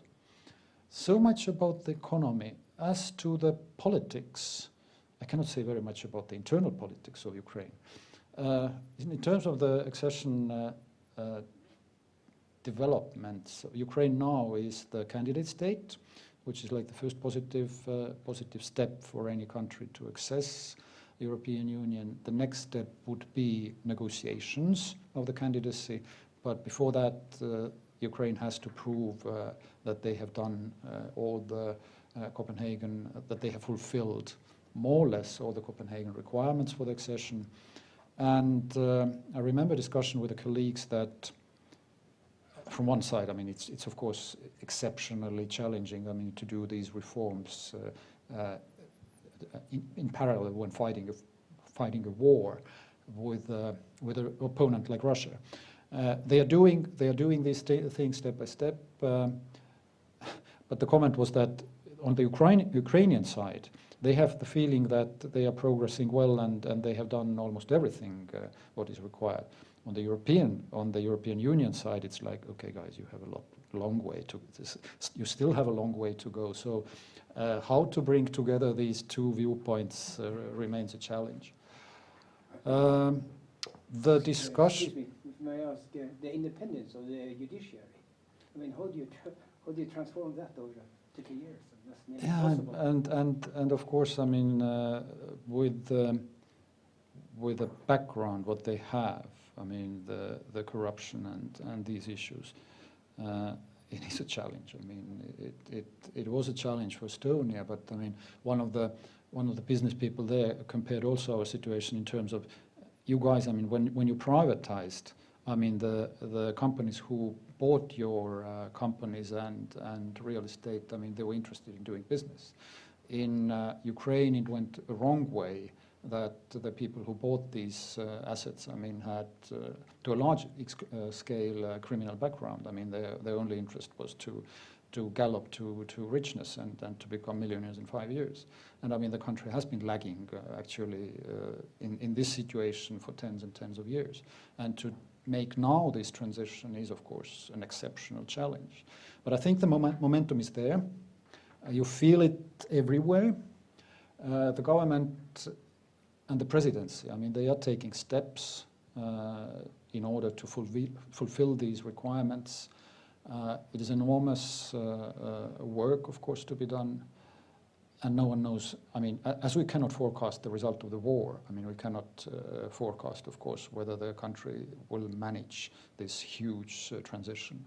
But I mean, well, just push the keep fingers crossed. I mean, that they would succeed, and they really deserve it. I mean, considering what they have been doing on the battlefield or what they have been doing in order to stand against this aggression. That would be all from my side. I didn't check time. Usually I talk too much.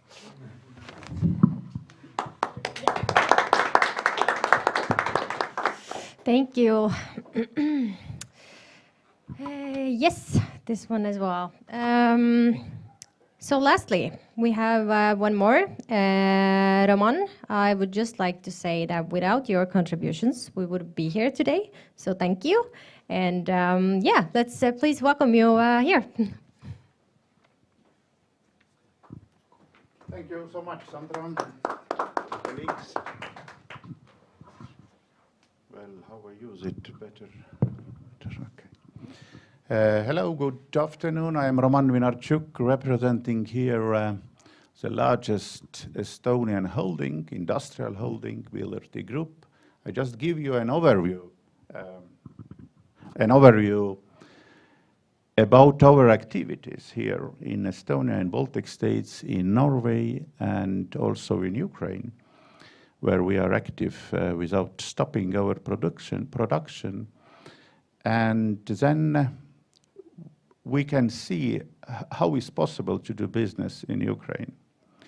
Also, because I myself, I'm half Ukrainian, my father is still living in Kiev. I spent there almost 27 years in school, university, and being posted twice as economic counselor in our embassy in Kiev. And that is also important point, and I stress it. You are not alone when you are going to Ukraine. So please consider the help or assistance of respective governments in Ukraine as basis of your business activity.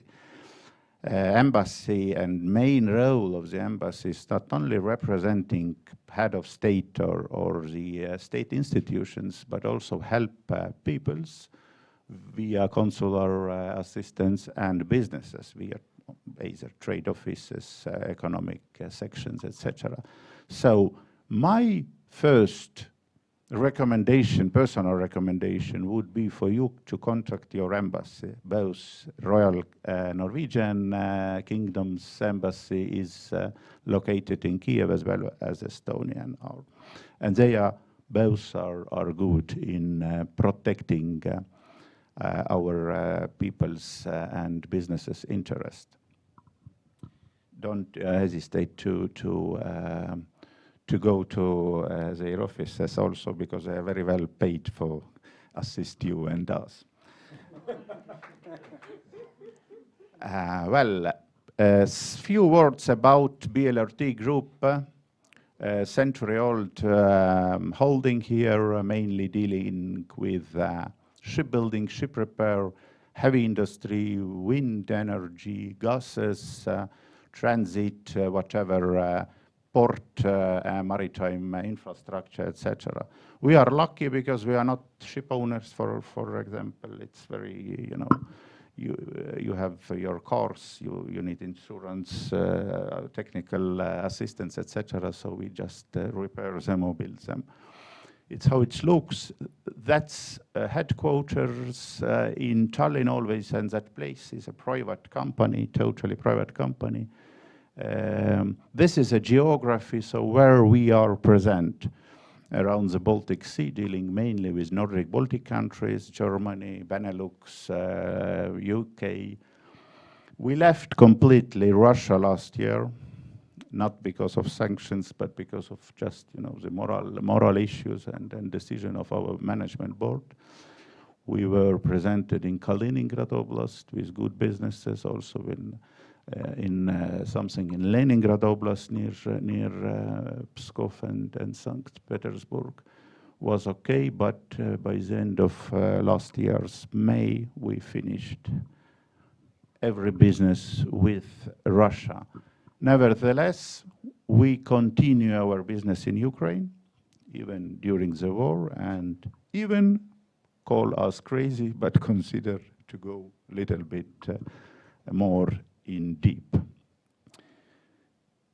Well, just numbers, more than 50 enterprises in 7 countries, joint ventures with Finnish, German, and Estonian enterprises, more than about 4,000 people employed by full-term contract in 7 countries, and about 1,000 of people like subcontractors. So it's quite huge holding, even in terms of our Nordic-Baltic industry.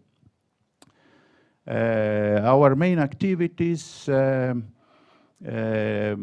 shipbuilding, ship repair. We have yards in 3 countries. Steel construction for maritime port industry,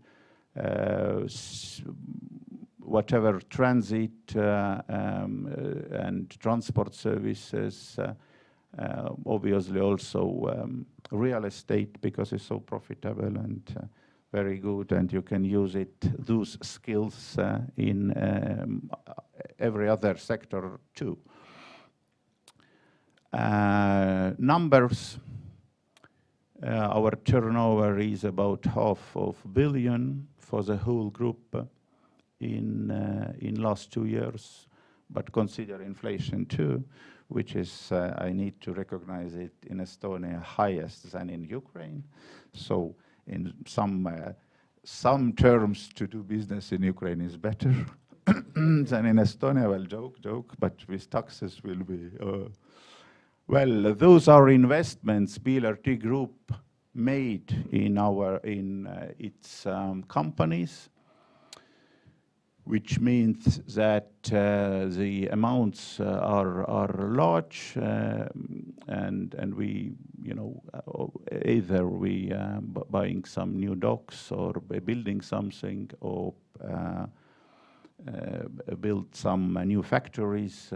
So that is our policy, always growing, always going more and more and more, Well, obviously we are export-orientated holding. It's quite usual for Estonian companies. You should go, as minimum, you should be present in Finland and in Latvia. Otherwise, with 1 million, it's not so easy to survive. I remember when I grew up in Kiev, it was like 2 quarters of the city, Moscow Rayon and Leningrad Rayon. So it's about 1 million and 0.3. So we were not city. Well, something we do, especially for Norwegian market, there are barges for fish farming. Numbers.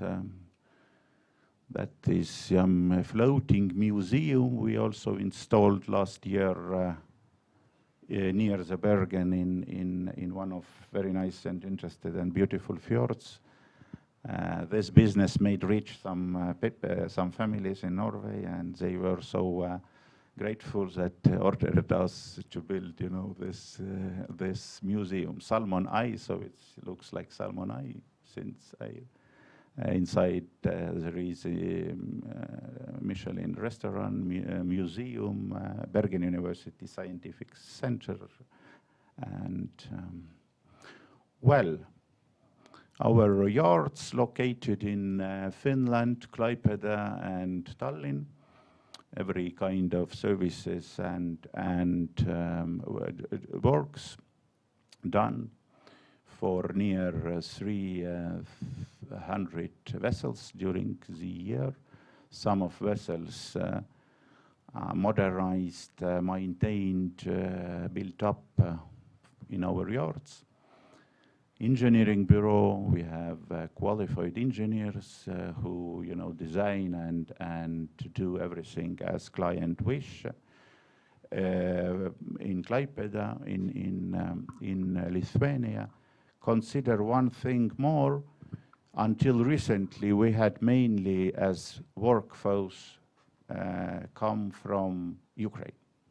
They are good welders, they are good designers, they are good engineers. So we even have had direct agreements with the universities, technical, marine building, marine engineering universities from Mykolaiv, which was in Soviet time the largest dockyard, building everything, up to whatever military naval vessels and all kind of. And so you can also help or assist Ukraine in that way to contract experts and hard workers from, well, now situation a little bit different because they, especially the male persons are under mobilization requirement, but we are very happy with our Ukrainian workers. We have half of our turnover is made with help of our steel and metal company, Elme Metal, presented in 5 countries. They supply us with all kind of steel and metals for our work. Also, in the past, before the full-scale war, we received almost 80% of our high-quality steel from Ukraine, from Donbas, Dnipro region, through the Azovstal. It was also very easy to export them. Ukraine was on the top 10 metal and steel actors globally. So the quality and amount of the steel is impressive. Still, so it's also a very rich country on the natural resources, on whatever you want. Well, some examples what we are doing here in Tallinn in Kopli. So there are bottom part of wind energy structures, some sort of steel bridge installed in Stockholm. That is for diamond industry near Namibia, you know, sailing and etc. So it's a classical heavy industry, innovative, interested. This structure is installed in Netherlands, in Amsterdam or Rotterdam port. So, well, this was at time the submarine factory in Tallinn, then converted to nice real estate. Call me when you need apartment, because we are going on with third line up to Lenno Museum and EU agency. We think about discounts, especially for Norwegian-Estonian Chamber of Commerce members. Well, the business is not only about business, always, especially large business, support any kind of activities, cultural, educational, scientific. We are sponsoring many technical university students, either in Estonia, Lithuania, other countries, help them with scholarships, with assisting. So we call them to our facilities to see how it looks, because the practice is number one, especially in heavy industry. So you need to be on the field to feel it. As always, I also saying that you need smell this, you know, at place. So if you're wishing to go to do business in Ukraine, you need to go on the place to see people, to see facilities, to see how situation looks for you. And you as business person, you also feel with your instincts whatever will be okay or no. But risks are also yours. Profits will be too. Well, and this, our business activity is especially that we are located in Ukraine. So we have joint venture with German Messer Group, partnered almost 25 years ago with them, to establish different gases factories in Estonia, Latvia, Lithuania, and in Ukraine. And that is where our main business in Ukraine is concentrated or focused. I will go with another logos because it's a different body, different legal establishment, and they are very not no BLRT logos are. So I use their templates, their own presentation.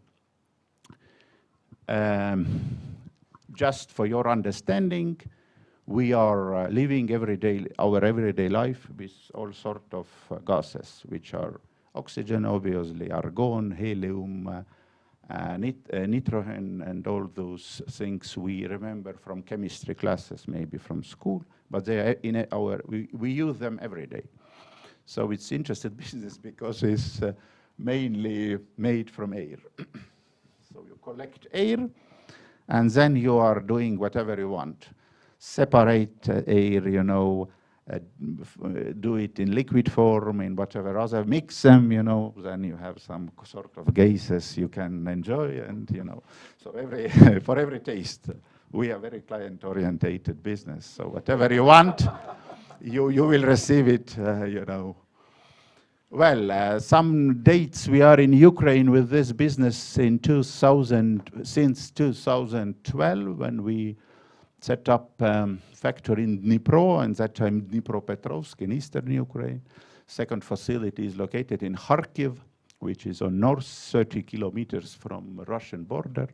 That we little bit, you know, paused our facility, but the production and manufacturing on site were without interruption.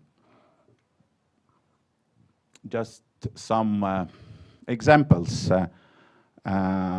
When we all could use those gases in our everyday life. For preparing food, you also need some sort of gases. We all use this coffee pucks, which are, you know, so they also have gas inside. Well, those are our markets in the world. So we are global international, multinational industrial holding. We are working with many partners. That's good, because more volume you have, you are much more flexible with that. In Europe, obviously, we are supported by Messer Group, German Messer Group facilities, and, you know, tubes. You need to transport those gases. You need to have the infrastructure. It's not so easy, because I learned myself that every 10 kilometers of distance will increase the price of gases. Not only milk and other things are the same, but you can conserve them. But so it's also very costly business, and that because it's easy and more economic to install, you know, factories where you need the production, not to transport it. When I was in foreign ministry, I remember that my boss, as a head of economic department, described the economy very easily. Said that, you know, Roman, if somebody from Portugal would like to sell something in Estonia, he is loser. Because if he or she are going through all these countries, you know, Spain, France, Germany, Poland, and not capable to sell them in those markets, so it's bad product. No, not because Portugal products are okay, but it's more easy, more best solution to install those production unit, whatever you are doing. Even install some factory producing those homes, wooden houses, etc., on the site with local job force, with local conditions, rather than transport all these things with all problems on borders, etc. So that's why we are trying to build our third factory in Western Ukraine, because those two we have in Dnipro and Kharkiv cover almost 2/3 of Ukraine, up to Zhytomyr, up to central Ukraine. So we have good distribution network. We have good partners there. We can deliver that on those markets. Hospitals include nuclear stations, etc., very easily. Consider that every of those regions are, in case of Dnipro, 3 times larger than Estonia in terms of both peoples and territory numbers. So it's a large country, and just thanks to their industry, their economy, their resources, peoples, they are fighting. So it's war. I mean, it's a war and not a computer game. So we now looking to identify the location of our future factory in Western Ukraine to cover all this region with gases. In this region, too, as minimum one nuclear station is located as well. I think is Rivne should be this one, large. So they need oxygen too. That's our main goal. We are optimistic with that because when I was in Vilnius, attended one conference and the ambassador of Israel, of State of Israel, when answered questions how Israel is so innovative, so startup incubator, you know, said one word, thanks to army.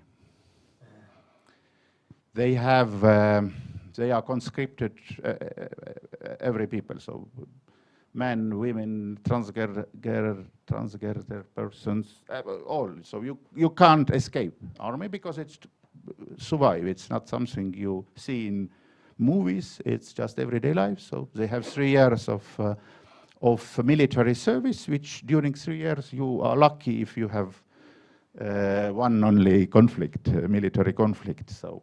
And they, their brains always just working for that, how I survive here in this desert, because consider also the geography. It's the same now in Ukraine. It's because Ukraine is much better prepared to any kind of NATO operations than NATO itself, because they have this war now at place. And that because of the future of Ukraine, I am optimistic. After this kind of terrible catastrophe, once you are ready to fight for your own country, not having any of the foreign soldiers there, not any NATO soldiers there, you will be able to have your brain on absolutely other level. And considering very good education, especially in technical matters, in mathematics, physics, engineering, of very good experience. Every Ukrainian has some kind of relatives outside of Ukraine living. I myself have in Argentina, in Canada, so you also now millions of Ukrainians have experience of living, working, and surviving outside in different countries, putting their children in different cultures, in different schools. In Norway, they are attending Norwegian schools, in Estonia, Estonians, etc. So all these people will come back in Ukraine once this war will be over with victory, but also during this war to rebuild Ukraine by the Western standards. Consider that all those old factories, Soviet time factories, are now in ruins, which means all new modern technology will be installed on the place with experience of the people who are learned it, as Ukrainians learn now all this missile system and, you know, Patriot, other things, and are doing very well. So you will have the extremely large territory, very good weather conditions, very good soil, very good natural resources with many ports. On top, Odessa, which is the largest port in Black Sea, with good infrastructure. The relatively compact land, because it's huge, but it's not so huge like Russia or whatever other countries, with very good connections. You will have excellent job force, very well educated, preparing to every kind of shocks after war. Everything will be, you know. And you will have extremely motivated young people after those experiences they have now in Europe, in America, in whatever other countries, who are full of wish to contribute to rebuilding. Best place for investments and other activities. Good luck. We will be there first to do business and any other things. Thank you.